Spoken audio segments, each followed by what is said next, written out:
Olá, família! Sejam todos bem-vindos ao estudo diário das Escrituras. Hoje nós vamos aqui gravar uma mensagem com barulhinho de chuva, dá um sono. Vamos lá! Hoje a gente vai estudar aqui 1º Nefe, capítulo 4, do versículo 25 em diante. Vamos ver até que versículo nós chega aí, tá bom? Dando uma revisão aqui, eles tinham ido buscar as placas de latão. A primeira pessoa que tenta pedir as placas de latão é Lamã, pede a Labão. Labão recusa-se a dar, dá errado essa primeira vez. A segunda vez eles recolhem todos os seus bens preciosos e tentam trocar pelas placas. Também dá errado, porque Labão é um ladrão e rouba ali todos os seus bens ali e tenta matá-lo. E agora, na terceira vez, que foi a mensagem de ontem, eles conseguiram, né? Nefe, ele entra na cidade de Jerusalém e ele consegue obter as placas, tá bom? E aí ele vai estar saindo com essas placas na mensagem de hoje. Mas algo nos estudos do Vem Segue, em grupos do WhatsApp, algumas pessoas comentando sobre essas tentativas, né? Porque só na terceira vez que conseguiram, né? E algumas escrituras veio à minha mente e também eu gostaria de compartilhar alguns comentários que teve nessa parte do estudo. Uma escritura que me veio à mente foi 2º Nefe, capítulo 25, versículo 23, que diz: depois de tudo o que pudermos fazer.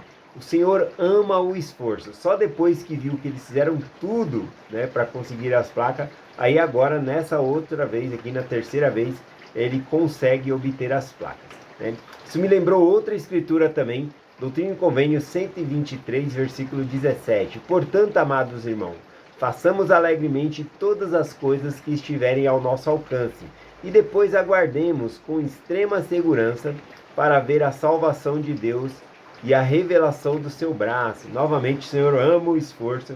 Então, depois de nós nos esforçarmos, Ele também nos abençoa. Bom, um dos comentários que eu vi nos grupos do WhatsApp, né, falava que as duas primeiras vezes que eles tentaram pegar as placas foi com esforço próprio. Vendo, a gente tem que trocar pelas coisas que nós possuímos, vamos lançar a sorte, né? E quando eles fizeram isso, as tentativas foram ruins, né? Não conseguiram as placas. Porém, quando ele segue o Espírito, ele consegue. É na terceira vez que ele vai seguindo o Espírito, ele consegue. Então, esse foi um dos comentários aqui, tá bom? Bom, uma coisa é certa. Se eles tivessem obtido logo na primeira vez, teriam deixado de aprender muitas coisas, né? E isso mostra para nós também a misericórdia de Deus. Por exemplo, pelo menos 2 vezes, Labão ele teve a chance, né, de permanecer vivo, de entregar as placas, de negociar as placas, né? Mas essa experiência mostrou realmente que Labão que ele era um assassino e que ele era um ladrão.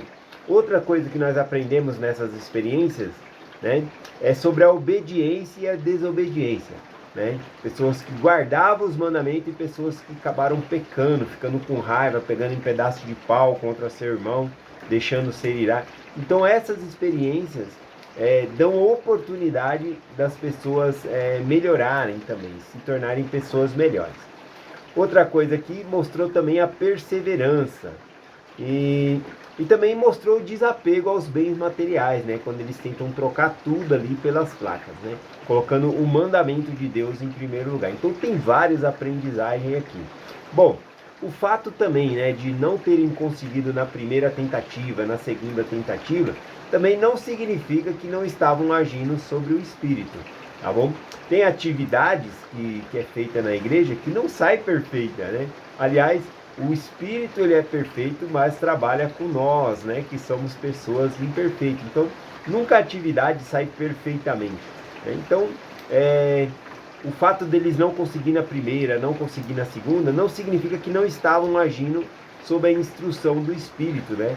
Acredito que o Espírito tocou neles de trocar as placas, né, pelos bens preciosos.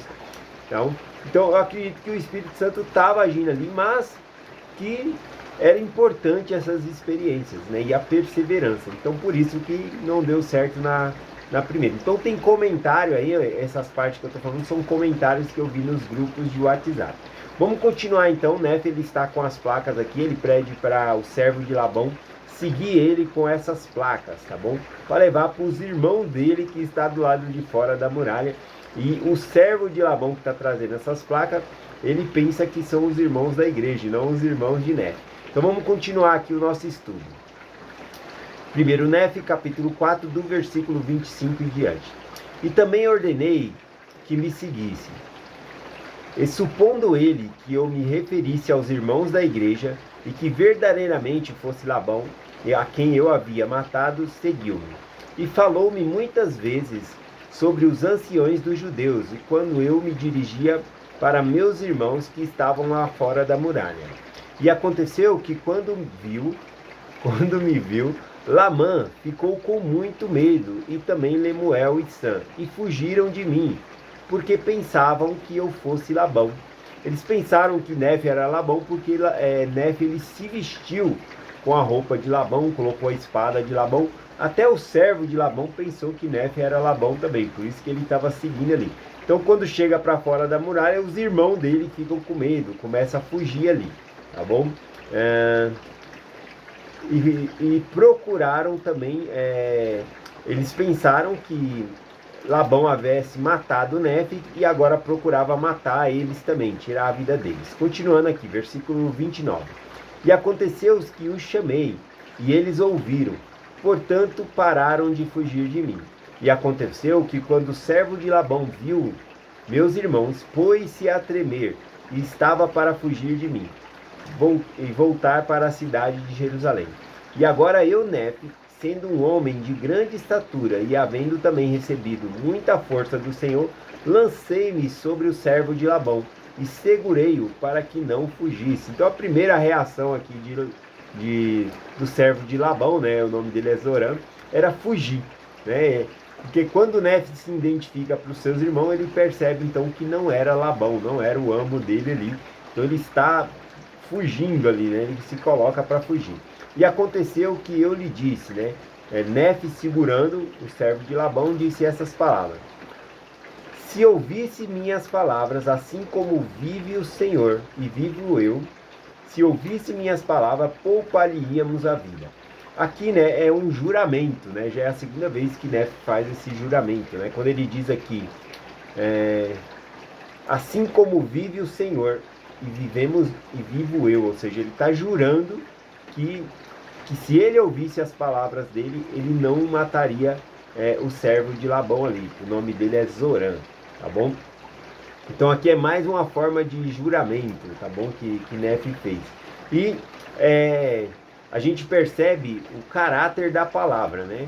O Zoram acreditou. Quando ele fez esse juramento, Zoram ele se tranquiliza. E agora ele sabe que não vai perder a vida dele, porque Nefe ele faz essa promessa. Hoje em dia, mesmo indo em cartório, registrando, não é garantia que alguém cumpre a palavra, né? Mas aqui a palavra foi levada muito a sério. Continuando, versículo 33 em diante. E disse-lhe sob juramento que não precisava temer, e seria um homem livre, como nós, se descesse conosco ao deserto. E também lhe disse, certamente o Senhor nos ordenou que procedêssemos assim, e não seremos diligentes em guardar os mandamentos do Senhor? Se quiseres, portanto, descer ao deserto, em encontro de nosso pai, terás um lugar conosco. E aconteceu que Zoram criou coragem com minhas palavras. Ora, Zoram era o nome do servo. E ele prometeu que desceria ao deserto até o lugar onde estava nosso pai. Sim. E jurou também que permaneceria conosco daquele momento em diante. Então, Zoram ele toma coragem, e ele faz esse compromisso com Nefe. Ele jura também. Isso acalma Nefe e os irmãos dele, com medo que Zoram voltasse para Jerusalém e contasse aonde, né, que eles estão fugindo para o deserto, então eles poderiam ser perseguidos. Tá bom?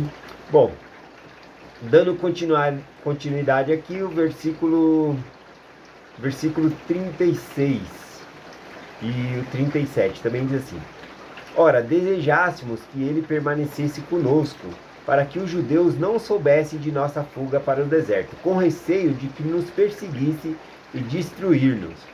E aconteceu que quando Zoram fez o juramento, nossos temores cessaram a seu respeito, confiança na palavra de novo. Aqui eu lembro sobre convênio que nós fazemos. Nós também juramos, né, quando nós fazemos o convênio, fazemos um compromisso com Deus de guardar os seus mandamentos, de viver o evangelho.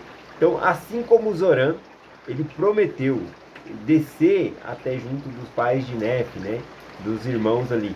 E ele permaneceu fiel, ele era um verdadeiro amigo de Nefe, né? As escrituras vão mencionando isso mais para frente. Leí abençoa Zorã, quando ele vai dar a bênção nos filhos dele, ele abençoa Zorã como se fosse um filho também. Então ele era uma pessoa muito amada, tá bom?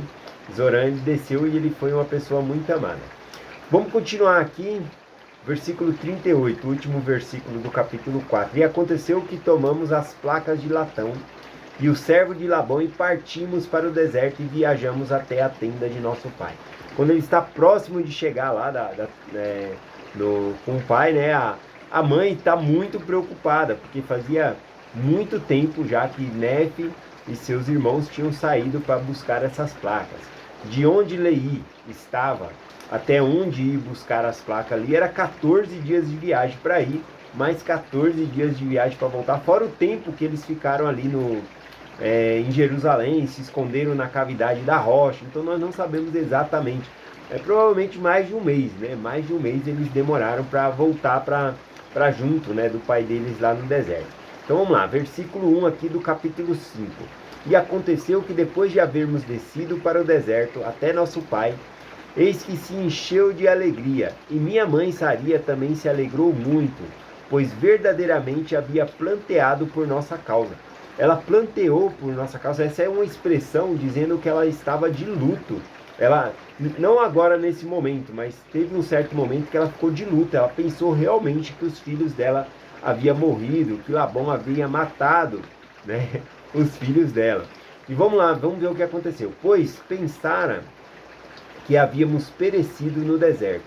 E queixava-se também de seu pai, de meu pai, acusando-o de visionário, dizendo: eis que tu nos tiraste da terra de nossa herança, e meus filhos já não existem, e nós pereceremos no deserto. Então tinha mais essa também, né? Se os filhos tivessem morrido, eles iam se alimentar como no deserto, né? Saria ela já era bem idosa. Leí também, né? Como que eles iam caçar, fazer todas essas coisas. Então tinha várias coisas envolvendo, mas o que mais estava na mente de Saria é essa, que os filhos dela já não existiam. E ela queixava-se a Leí sobre isso, acusando ele de ser um visionário. Repare que quando a escritura fala de Lamã e Lemuel, fala que eles murmuravam. É uma palavra muito mais forte, tá bom? Reclamando, sempre de mau humor, significa isso, tá bom? Aqui fala que Saria queixava-se, né, usa uma palavra mais branda, tá bom? São palavras diferentes, por isso que na tradução é diferente aqui também, tá bom? Então vamos lá, versículo 3. E era desse modo que minha mãe se queixava de meu pai. Novamente a palavra queixar, né? Não murmurar. E aconteceu que meu pai lhe respondeu dizendo... Leí, ele poderia dizer muitas coisas, né, para Saria. Olha, eu sou o profeta, foi Deus que me mandou fazer isso, você fica quieta. Ele poderia falar muitas coisas, não que isso seja justificável. Mas eu gostei muito da atitude de Leí. Ele diz o seguinte: sei que sou um visionário. Quando ele diz sei que sou um visionário, quando ela acusa de ser um visionário, é como se fosse um sonhador, que ele vai atrás do sonho dele, né? Não que tudo isso que ele estava passando era um sonho da cabeça dele, mas a visão que Deus tinha dado para ele, então ele estava sendo obediente a essa visão. Então ele ganha aqui esse nome de visionário, né? E aqui ele fala, eu sei que sou um visionário. Ele não fala para Saria, você está errada, eu estou certo. Não, ele concorda com ela e aí ele vai confortando, ao invés de brigar com ela, ele entende que ela está num momento delicado da vida dela, por conta dos filhos que não estavam mais ali, né? Ela pensou que tinha morrido, então ele entende isso, em vez de brigar com ela, não, ele consola ela. Eu acho linda a atitude de Leí aqui, né? Ele diz assim, pois se não houvesse visto as coisas que numa visão, não teria conhecido a bondade de Deus, mas teria permanecido em Jerusalém e perecido com meus irmãos. Então ele fala, olha, A visão foi dada. Se eu permanecesse em Jerusalém, nós todos iríamos morrer, né? Outra coisa para pensar também, Zoran, ele está vindo para o deserto. Se ele ficasse em Jerusalém, ele iria morrer também, tá bom? Porque todo Jerusalém vai cair, né? Esse vai cair na mão de Nabucodonosor. Continuando aqui, versículo 5. Eis que obtive, porém, uma terra de promissão, pelo que me regozijo, sim, e sei que o Senhor livrará meus filhos das mãos de Labão, e nos devolverá no deserto. Repare, né, que ele coloca confiança, ele confia no Senhor. Eu sei que o Senhor livrará nossos filhos do deserto, vai livrar nossos filhos da mão de Labão, né? Então ele mostra, ele vai confortando Saria, que já pensava que os filhos estavam mortos. Então ele vai confortando ela, consolando ela. E com essas palavras meu pai Leí confortava minha mãe, Saria, a nosso respeito, enquanto viajávamos pelo deserto para a terra de Jerusalém, a fim de obtermos os registros dos judeus. Versículo 7 diz assim: e quando voltamos à tenda de meu pai, eis que a sua alegria foi completa, e minha mãe ficou confortada. Veja que fala que quando eles voltaram, a alegria foi completa, ou seja, só as palavras de Leí já estava confortando e trazendo certa alegria, mas quando volta ali a alegria é completa. O último versículo que eu vou ler aqui, versículo 8, tá bom? E amanhã nós continuamos do versículo 9. Versículo 8 diz assim: e ela falou dizendo, aqui é Saria prestando um testemunho dela. Toda essa experiência aumenta agora o testemunho dela, né? Ela fala o seguinte: agora sei com certeza que o Senhor ordenou a meu marido que fugisse para o deserto, sim. E tenho também certeza de que o Senhor prometeu protegeu meus filhos e livrou-os da mão de Labão. E deu-lhes poder para executar o que o Senhor lhe havia ordenado. E deste modo ela falava, prestando o testemunho dela ali, tá bom? Então é essa a mensagem que eu compartilho com vocês, em nome de Jesus Cristo, amém. Até amanhã.